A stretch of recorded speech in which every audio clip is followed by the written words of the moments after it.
So one of the most controversial questions in French history is to what extent did the Vichy government willingly collaborate with the Germans, and to what extent was it kind of forced into collaboration by the threat of violence on the part of Germans. Several of the most prominent Vichy historians have kind of argued that it's hard to cast the question in black and white.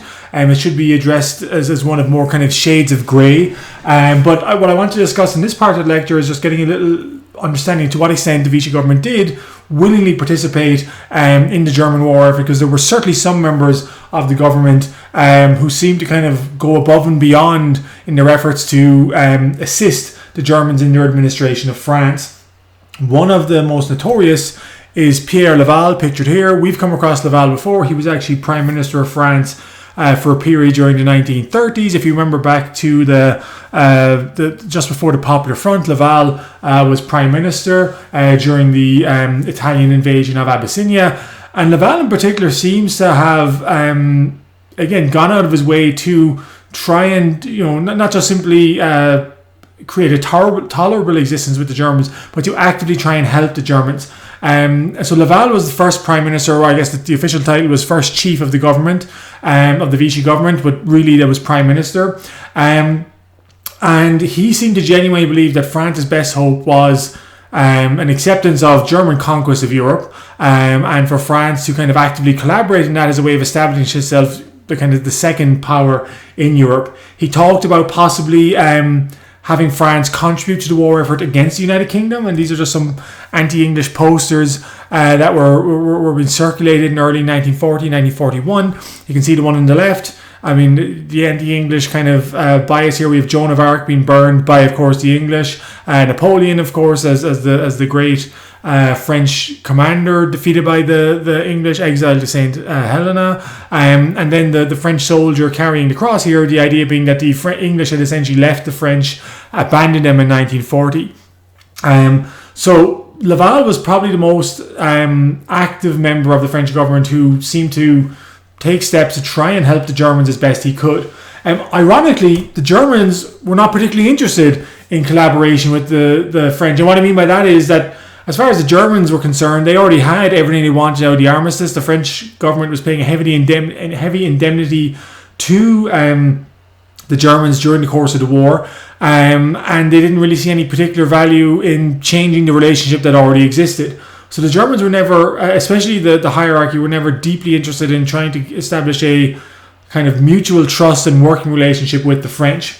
In fact, the Germans were looking to see how best they could exploit France. So this is a map. Obviously, the map is in French here, but just to give you a sense of the German plans for France itself. Vichy obviously is the area in the south. We know the area in yellow was the occupied area supposedly for military purposes. But parts of France were broken off. So Lille here in the north was separated to be administered by the Nazi authorities in Brussels. The area in purple here we have Alsace-Lorraine, which was obviously annexed back into Germany. And in the area to the right of Alsace-Lorraine, the Germans had been planning and begun pushing French people out of that zone and preparing to essentially colonize it, to put German colonists into these areas to make them more German, and with a long-term view to annexing them to Germany as well when the war was over. And so, which they had begun doing in Alsace-Lorraine as well. So that was the German attitude towards, seeing France as an area that could be kind of carved up to serve the interests of Germany. Laval was not successful for reasons we understood, for not really successful in establishing better relations with the Germans, or at least getting the Germans to relax their kind of control of France in return for collaboration. Pétain never really liked Laval, so he fired Laval and imprisoned him in the end of 1940. But Laval did have friends in Germany. There was a German officer, Otto Abelin, in particular, who was friends with Laval. And once Laval was imprisoned, Abelin took a German military unit and freed Laval, and kind of sent a very clear signal to Pétain that the Germans preferred to deal with Laval. Pétain appointed Pierre-Étienne Flandin as his new chief minister of the government.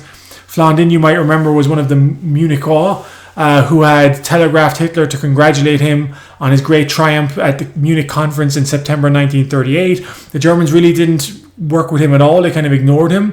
And so Pétain was forced to replace him with a French naval officer, Admiral François Darlan, who became the chief minister in early 1941. Laval eventually was restored to his position in 1942. And as chief minister in 1942, Laval again went back to work in trying to do whatever he could to assist the German war effort. One of the deals that Laval struck with the German government was to provide labour, French labour, for German factories in Germany. Obviously, Germany in the midst of the war had a labour shortage, and Laval struck a deal that for every I'm trying to think the exact terms of it, for every labourer who was sent to France to travel from France to Germany to help the German war effort, 3 French prisoners of war would be released. If you remember, the French army, most of it had been imprisoned in 1940 in prison camps in Germany. And so this was an effort on the part of Laval to try and get some of those men home in return for labourers travelling to Germany. So this poster here, you can see obviously the propaganda aspect of it. No more bad days. Papa makes money in Germany. So this is the happy French family making money from Papa travelling to Germany to work in the German factories. Perhaps the most controversial, not surprising aspect of the question of collaboration is the Vichy attitude towards the Jews. So this newspaper here is saying that a Jewish statute has been proclaimed by the Vichy government. This was actually done before the Germans had made any kind of formal request. But many of the conservative elements within the Vichy government had, they still retained the anti-Semitism that was deeply embedded in parts of the French right, dating back to the Dreyfus affair. And so they imposed these racial categorizations of Jews that in some ways actually were stricter than what the Germans had imposed in Germany itself. Initially, these were restrictions on Jewish immigrants into France from holding any kind of public job. These were eventually extended to all Jews in France, including French citizens. There was restrictions on certainly on public hiring of Jews, also discouragement of private hiring of Jews. The French government also created a registry of Jewish addresses where they took down the addresses of all the Jews in France, and that obviously had very negative consequences for the Jewish population once the Germans began looking to actively deport French Jews. So there was a series of anti-Jewish laws that the Vichy government, without an awful lot of encouragement from the Germans, introduced in of their own kind of volition. Nor were the Jews exclusively the ones who were attacked. So clubs and societies, this organisation traced its origins back to craftsmen who worked with stone in the 14th century. What is Freemasonry? Who were the Freemasons? Anti-Semitism and anti-Freemasonry kind of went hand in hand. People like Charles Maurras, the founder of Action Française, considered the Freemasons to be part of this Jewish conspiracy to undermine French vitality. So some of the laws that were imposed against Jews were also imposed against Freemasons, who were considered to be too secular, too anti-Catholic, and too conspiratorial for the good of France. So here's the Freemason symbol itself. But of course, the population that suffered most during the German occupation of France were the Jews. So in the picture here on the right, so this is Laval smoking the cigarette, talking to Otto Ablen, the German officer, his kind of German ally. And on the right, we have a picture of 2 French Jews who are wearing the yellow Star of David. That was imposed, that requirement for Jews to identify themselves as Jewish by wearing the Star of David was imposed in 1942 by the Vichy government. And eventually, the Vichy government began rounding up Jews. And once the Germans actually started on their plan, their final solution for murdering Jews, the Vichy government participated in that as well. In fact, Laval insisted that, rather than the Germans doing the rounding up, let the French do the rounding up, which is supposed to be a symbol of, French autonomy. And so what we had in the summer of 1942, about 13,000 Jews were rounded up and held at the Velodrome de l'Hiver, an indoor bicycle track, and were deported to Auschwitz. Now, Laval did insist that French citizens not be deported, so he made a distinction between Jews who had lived in France, or I guess Jewish people who had long roots in France, and Jews who were more kind of recent immigrants. But so 13,000 were rounded up at the Velodrome de Hiver, and eventually about 75,000 Jews out of the Jewish population of 300,000 were murdered in the death camps of Nazi Germany. Compared to what happened in Eastern Europe, the French Jewish population survived. I mean, the majority of French Jews survived through either local help, sometimes kind of Vichy incompetence, or kind of the Vichy government adding an extra layer of bureaucracy that made it more difficult for the Nazis to identify Jews and find them. But no section of the French population suffered worse during the Nazi occupation than the Jews. There were Germans who, besides rounding up Jews, I mean, obviously many German or French businesses found it profitable to work with the Germans to kind of serve German needs and interests. So jewelers, actors, theaters, any kind of service that could be available by Nazis living in France was an avenue of collaboration. There weren't too many. There were some efforts, I guess, at creating a kind of French form of Nazism. So the Parti Populaire Français was established as a kind of trying to become a French equivalent of the Nazi Party, and that did gain some traction. There were people in France who were interested in participating, but the Germans tended not to work very closely with these open collaborators because they essentially realized that they were not popular amongst the wider French population, and therefore were kind of counterproductive in terms of being helping maintain control of the French population. Another innovation that the French established was the Section Spéciale, which was a special court that kind of, and so the picture here is from a movie poster that was made about the special section courts, essentially where they circumvented the normal conventions of French law, and where people were executed, hostages were executed on the orders of the German government. And so another controversial aspect of French collaboration with the Nazis. And for the first couple of years of the war, collaboration wasn't particularly controversial because essentially most people believed that France or Germany would still win.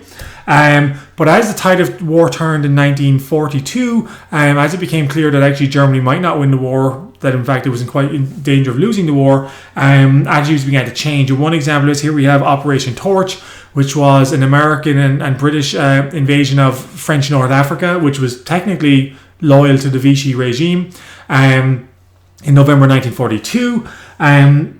Actually, as it happened, Admiral Francois Darlan was in Algeria when this invasion came, and he quite quickly became willing to cooperate with the Allies.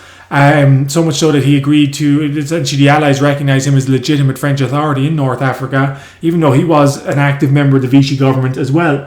He was eventually assassinated about a month later, which kind of removed somewhat of an awkward position of the American government recognizing the authority of this kind of Vichy official.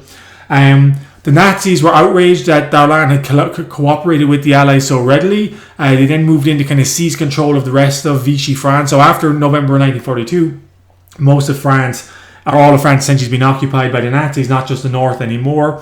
As the Nazis moved to seize the French fleet that had been moved to Toulon, most of the French naval officers decided to scupper their ships, sink the French fleet, and which in French eyes demonstrated that the British action of attacking the French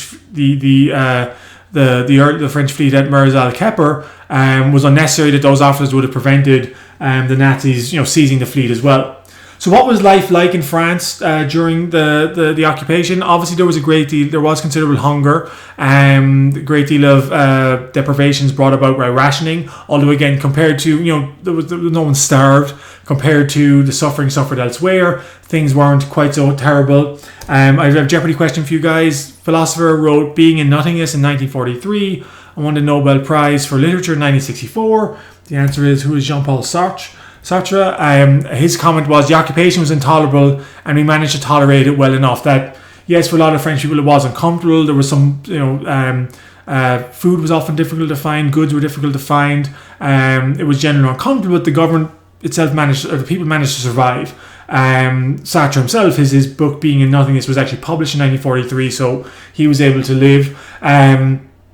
The one people, I guess, who were targeted specifically by the Nazis for different treatment were the Alsatians, because they spoke a Germanic dialect. The Germans considered them to be racially German and therefore were eligible for recruitment in the Wehrmacht. So you see this poster here: we Alsatians are now joining the fight for European freedom against plutocracy and against Bolshevism. The idea being that they were fighting with the Germans now.